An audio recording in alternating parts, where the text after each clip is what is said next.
আসসালামু আলাইকুম। আপনারা যে সামনে মসজিদটি দেখছেন এটির নাম মসজিদে আবু বকর রাদিয়াল্লাহু। মসজিদটি মদিনার কাছাকাছি, নববীর কাছাকাছি। এখানে কয়েকটি মসজিদ আছে একসাথেই, নববী কাছাকাছি, হযরত আলী, আবু বকর, বারবারা, এই দলের ৫-৬টি মসজিদ আছে কাছাকাছি।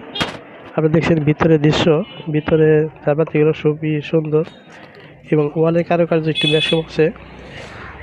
এখানে অনেক পুরানো যে পাথর দিয়ে যে ইটগুলো বানানো হয়েছে সেগুলো দেখা যায়।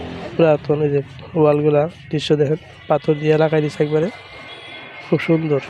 ভিতরে প্রবেশ করলেই আমি সবটা মসজিদে 2 রাকাত করে নামাজ পড়েছি।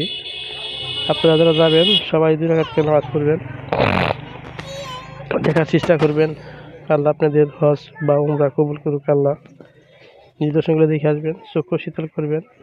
খুব সুন্দর পরিবেশ, ওয়ালের কাজগুলা বেশ কম আছে, তাছাড়া সবই মসজিদে একই ধরনেরই। মেহরাব বরাবর এখানে উপরে ঝাড়বাতিটা আরো সুন্দর, খুব দেখতে খুব সুন্দর, খুবই সুন্দর। দেখছেন পুরা মসজিদের যে গেট। সবাইকে ধন্যবাদ দিলাম, দেখার জন্য আমন্ত্রণ জানালাম। শেয়ার করবেন, কমেন্ট করবেন, দোয়া করবেন আমি যেন বিশেষ করে এই ধরনের ভিডিওগুলো করতে পারি। সবাইকে সালাম, আসসালামু আলাইকুম ওয়া রাহমাতুল্লাহ।